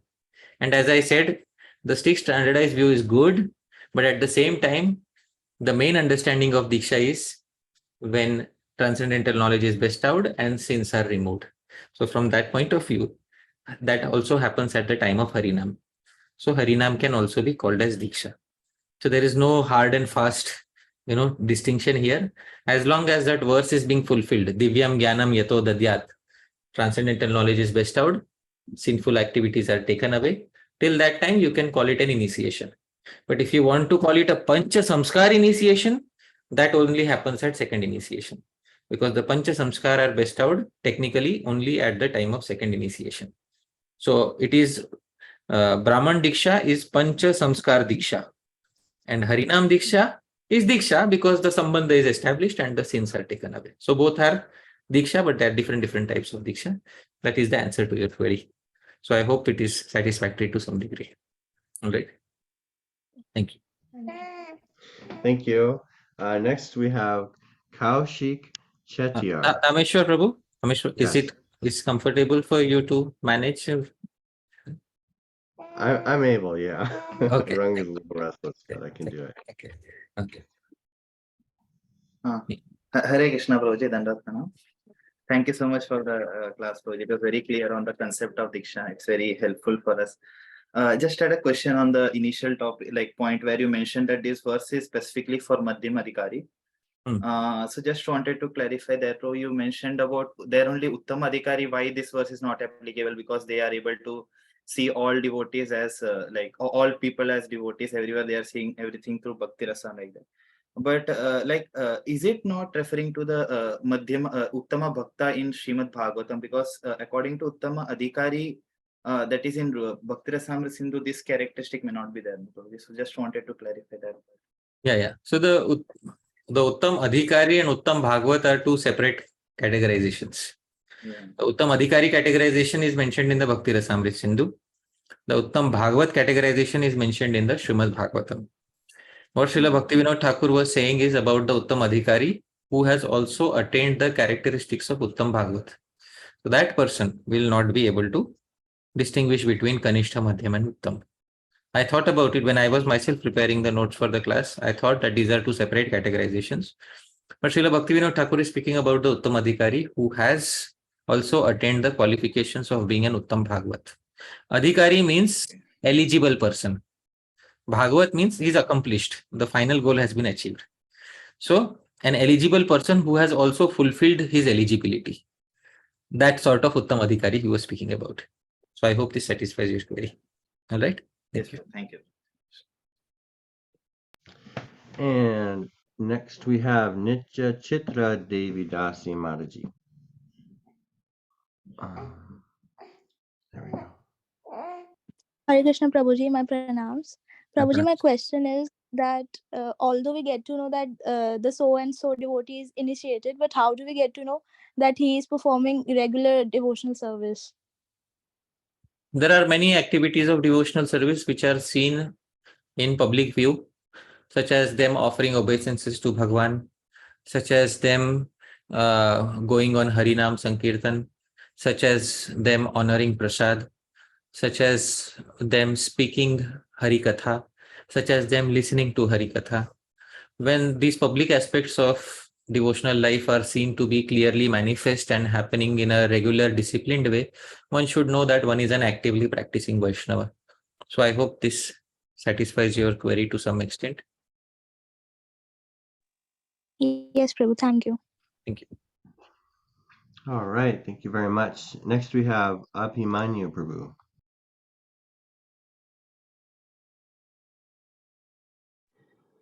Hare Krishna Prabhu. Prabhu, my question was that how to differentiate between Vaishnav Tantra and other Tantras, like how they are different from Tantras prescribing worship of other deities. And is it correct to say that the process followed in Vaishnav Sampradayas are also coming from Tantra Shastra? The processes followed in Vaishnav Sampradayas are coming from Vaishnav Tantras. The Vaishnav Tantras have Vishnu as their primary deity, and these Tantras are mainly specifying activities which are in the mode of pure goodness. So you will see that these activities have all the qualities of the mode of pure goodness. The primary deity is Vishnu, very Shuddha Sattvic, and there is no violence or nothing like that, no activities of other modes mentioned in those tantras. Because by the term tantras, many people have the impression that it's a negative impression that people get. But there are many Vaishnav tantras and many Shaiva tantras also, which are having many good things. Many Shakti tantras have many good things. Hari Bhakti Vilas takes a lot from Shiva tantras, from Shakti tantras also. And wherever there are things which are favorable to Vaishnav tantras, those things are also accepted from other tantras in the Hari Bhakti Vilas. So tantra, basically a Vaishnav tantra is a tantra in which Vishnu is the primary deity and the activities are in the mode of pure goodness. So that is my answer to the query. I hope it satisfies your query to some extent. Yes. Yes, Prabhu. Thank you. Hare Krishna. Thank you. Thank you so much. Next we have Jai Gauranga Prabhu. Hare Krishna Prabhuji, Dandavat Pranam. Thank you for the wonderful class. Prabhuji, I want to know what if person, irrespective of devotees performing bhajan, is offering obeisances, and how do we see the Raghunatha Dasa Goswami and other devotees used to daily offer thousands of obeisances to the devotees? Yes, so he used to offer thousands of obeisances to the devotees whom he knew personally. These were all sadhus of Raj from different Vaishnav sampradayas who were initiated by different gurus. Let's say if there are 100 sadhus from all the different sampradayas, you offer 10 obeisances to them, and that automatically makes it 1,000 obeisances. So obviously, and what to speak of offering obeisances to the previous sadhus also, the departed sadhus. So there are many Vaishnav sampradayas in Braj, and there were many sadhus at that time also. And Sri Raghunatha Dasa Goswami was having good relationships with many sadhus. He was having good relationships with the sadhus from Pushti Marga. He was having good relationships with sadhus from other sampradayas, and also of Sri Chaitanya Mahaprabhu's sampradaya. So all these sadhus were there, and he used to offer obeisances to all of those sadhus. So I hope this clarifies. What if person offer obeisances to a person is just initiated but not performing bhajan? The Rupa Goswami's condition is that he should be initiated and he should also be performing bhajan. You can offer obeisances to an uninitiated devotee also. Somebody is only initiated but not performing bhajan. But then why is that person not performing bhajan? Why are they not enthusiastic in their bhajan? So that is also a major question to be answered. We can offer obeisances to any initiated devotee. That's not an issue. Giving respect is not a big issue. Sri Rupa Goswami's recommendation is to offer obeisances to an actively practicing devotee, because that devotee is following the orders that have been given to them by their Gurujanas. So no harm in offering obeisances to any Vaishnava, but best is to offer it to a devotee who is actively practicing. Right. Thank you, Prabhu. Thank you. Next we have Mohit Deshmukh Prabhu. Hare Krishna Prabhuji, Dandavat Pranam, Srila Prabhupada. I have read in one of the book of Prabhupada, there was a conversation between him and a newcomer devotee, and he was explaining the three adhikas, Kanishta, Madhyama, Uttama.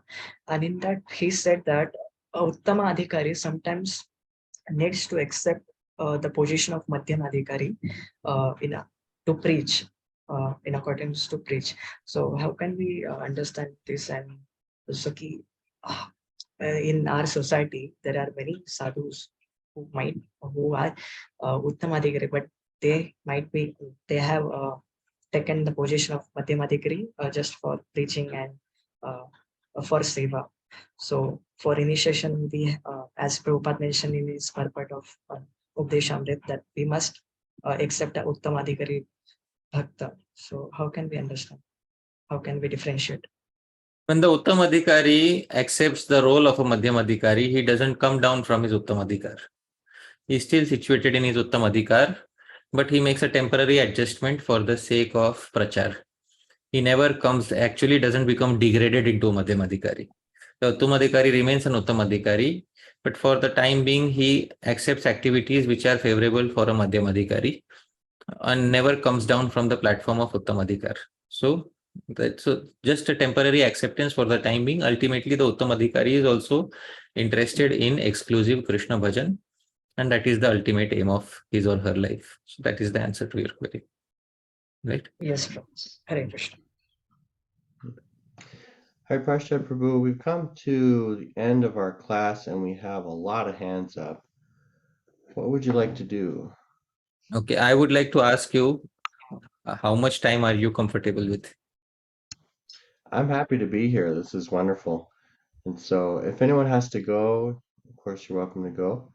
And if you'd like to stay, we can have more questions and answers. Because I would like to respect your time, Dhāmeśvara Prabhu. So when you want to go, or when you feel that we should pause, then you should, if you think we should pause now and we can take other questions later, then we can pause now. Or if you feel that we should go for some time, and then we can go for some time. I do have an appointment coming up soon, so we'll have to wrap it up pretty quick. All right. So how many questions should we take? We'll take 3 questions. Okay, Prabhu. So I please don't stress yourselves. If 2 or 3 questions, then we'll pause here, Prabhu. Is that okay? Yes. Okay. Okay. Sorry to all the devotees who have such nice questions. There is some limit, unfortunately. Next, we have Ananga Mohan. Hare Krishna, Prabhuji, Dhanatma. Prabhuji, we have discussed this Pṛṣadhra and Pṛṣadhra. Yeah. And we have discussed the attitude of the disciple is the primary thing in the spiritual life. Then how we can balance this understanding that is a role of Kripa by the Guru or some Uttam Bhagavat, and the attitude of the disciple in a spiritual life? Our sampradaya is not just, the role of the Kripa of the Guru does everything and the disciple has to do nothing. Our Gaudiya Vaishnav sampradaya is Anukulyena Krishna Anushilanam. The Anushilan, the activity should be done by the sadhak, the disciple. In some cases, it happens that the mercy of the Guru is such that it takes care of everything and the sadhak doesn't have to do anything. But in most cases, the sadhak also has to put effort on their part. Therefore, and in many cases, the majority of the effort comes from the sadhak. In the Bhakti Rasamrit Sindhu, Sri Rupa Goswami says that one arrives at the stage of bhav mainly through sadhan, bhakti, or sometimes through kripa. But then Sri Rupa Goswami says, mainly one arrives through sadhan, bhakti. Mainly. Mostly people get to the stage of bhav by execution of sadhan bhakti. So, it is very clear indicator that kripa does play a role, but sadhan plays a much bigger role in the life of most devotees. There are some devotees who become perfected simply by kripa, but they are not the rule. They are the exceptions. So I hope that answers your query. Thank you very much for it. Clarifies. Yeah, thank you. Next, we have Bhavya Bhagavan Prabhu. Yeah, Hare Krishna, Prabhuji, Dhatnama, Srila Prabhupada. Thank you for your class, Prabhuji. Prabhuji, can you please explain this verse? Yasya Deve Parabhaktir, Yasya Deve Tatha Guru, Tase Tikat, Hi Athakata, Prakashante Mahatmana. I'm just missing the third line. Can you explain this verse, Prabhu? Yasya Deve Parabhaktir. One who has Parabhakti, one who has one-pointed, one-pointed superior devotion or supreme devotion in Deva, in the Supreme Lord. Yatha Deve. And just as one has bhakti in the Supreme Lord, Tatha Guru, similar bhakti one has in the Guru. Tasya ete kathita hi artha prakashante. So to such a person, the meanings of the Vedic literature are revealed. To such a Mahatma, Tasya Mahatmana, to such a Mahatma are the imports of the Vedic literature revealed. So that is the basic plain vanilla meaning of the verse. Prabhuji, how do we practically understand that we have the same unflinching faith in Guru as like Krishna, Prabhu? Like, how do we practically understand this, Prabhu? We practically understand this if we in our life we have fulfilled the criteria given by Krishna in the Srimad Bhagavatam.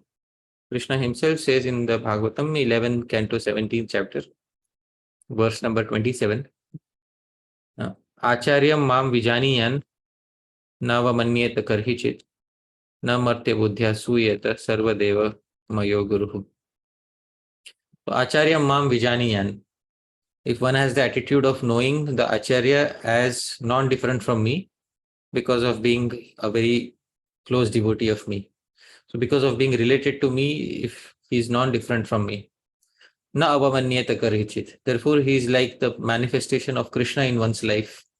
Therefore, never disregard him. And most importantly, na martya buddhya asuyeta. And if one is not becoming envious of him by considering him to be an ordinary mortal human being, and sarva deva mayo guru, and knowing him to be a representative of all the gods. So such a person, if one has that attitude, then one has yatha deve tatha guru. Just as Krishna is the abode of all gods, the Guru is also the abode of all gods. Just as Krishna is not a mortal, the Guru is not a mortal. So similarly, so if one is having the same attitude in Krishna, same attitude one is having in the Guru. That verse is the litmus test of one's understanding of the Guru. Right? Thank you so much. Thank you so much, Prabhu. Hare Krishna, Prabhu. Thank Okay. you. Next we have. Sure. Next we have. Okay. Go ahead, Prabhuji. So, I hope you're not getting late, Prabhu. Please let me know when you're getting late. I think we can finish up. Thank you so much for asking. You're very considerate. Next we have Kaushik Chettiar. Hare Krishna, thank you so much for extending so much for our questions, Prabhuji. I have one question about the initiation gets away all the sins of the disciple, but also it is mentioned in 6th canto about like one can get rid of all the sins just by one chanting of Nama Bhasa. So does it mean like that chanting can happen only about after Diksha, or any chanting can remove all the sins? So if any chanting can remove the sins, means Namabhas chanting, then what is the significance of Diksha in terms of removal of sins? Like just I wanted. Thank you. So spiritual life is not simply about removal of sins. Removal of sins you can also have by taking a bath in the Ganga. So you can go to Ganga, or you can perform Magh Snan. There is a very potent form of Snan called as Magh Snan, bathing known as Magh Snan. If you take a bath on the Triveni Sangam where Ganga, Yamuna and Saraswati meet in the month of Magh, irrespective of whether you're initiated or not, you will get rid of all sins. So why do you need initiation for that? Initiation is for not only for removing the negative, but as I said, bestowing the positive. So this Sambandha Gyan, who you are specifically in relation to Krishna, all those things come when you are connected to a person who is already connected to Bhagavan. So that is the reason why Diksha is needed. For gaining the full extent of the positive, you need Diksha. So that is the answer to your query. Thank you. Thank you. Next we have Raj Parikshit Prabhu. Hare Krishna, Prabhuji. Pranams. Yeah. Hare Krishna. Yes, yes. Am I audible? Yes. Yeah. Prabhuji, this question is specifically regarding number of rounds. It is being said that whenever Bhaktisiddhanta Saraswati Thakura used to give the initiation, he was asking the disciples to chant 64 rounds. And when Prabhupada went in West, he reduced the number of rounds to 16. Yeah. And it is also being said that when Prabhupada was Grahastha, he was not able to chant 16 rounds.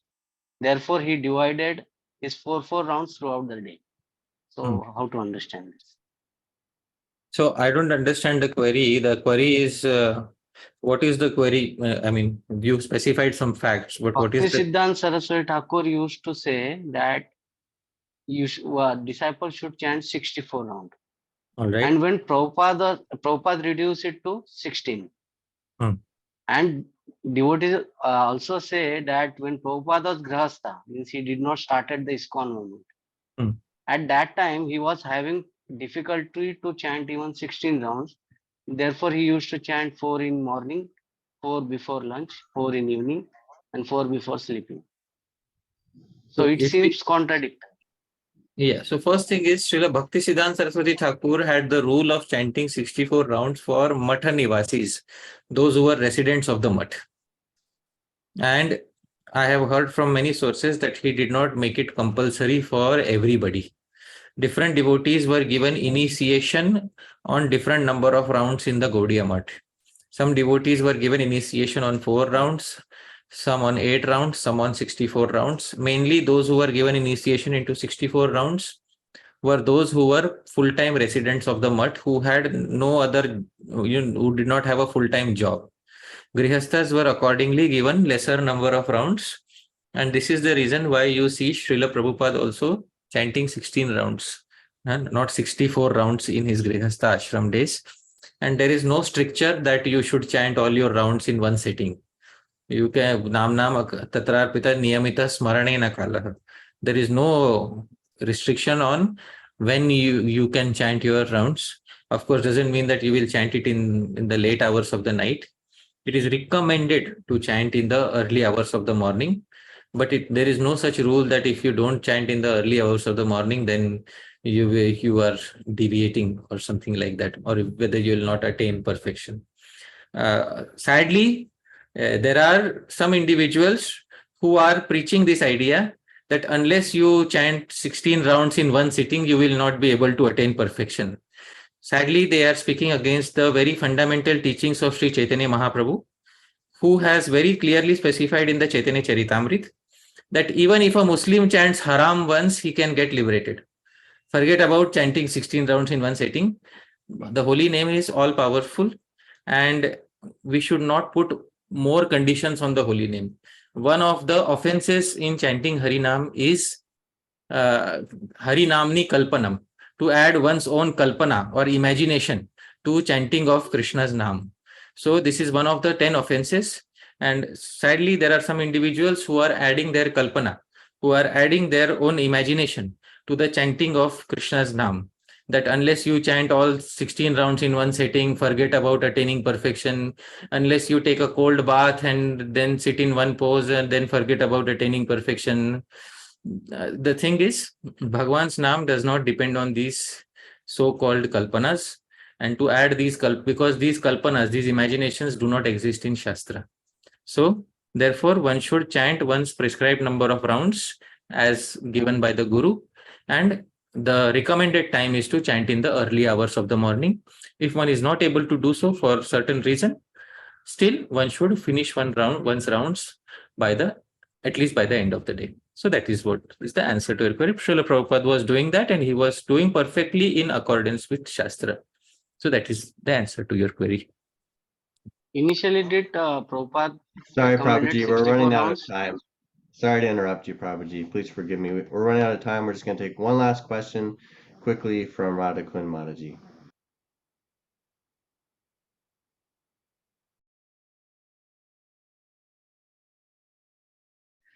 Thank you so much, Prabhuji. Hare Krishna, Prabhuji. Dhanyavad Pranam, Jai Srila Prabhupada. I'm thoroughly relishing all the questions. Every question is so much, making a lot of sense, Prabhu. So my question is, Prabhu, I have 2 questions actually, but I'll go with one question, Prabhu. So just like how we give up Vyavaharika Guru and accepts Paramadhika Guru once we take initiation in a Bonafide Sampradaya, is it okay to leave our previous vows to demigods, or we will be cursed by them, Prabhu? Leave a previous vows to other devatas. When one becomes a Vaishnava, one becomes exclusively sheltered on Vishnu. And when one becomes exclusively sheltered on Vishnu, so there is no need to, the requirement to carry out other vrata, tyaga, etc. is not there, because one has become one pointed towards Vishnu. So other requirements, other adhikars no longer apply to that person.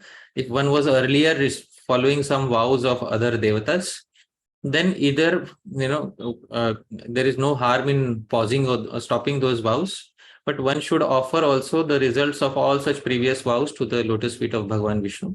and there's absolutely no harm because one has taken initiation as a Vaishnava. So there is no harm in stopping any such vows because the main vow has now been taken, and that vow is devotional service to Bhagavan Shri Krishna. That is the answer to your query. All right. Thank you so much to all the devotees for your wonderful questions. And thank you so much, Hari Prabhu, for your brilliant answers. This is such a wonderful part of the class. And we're going to finish up now.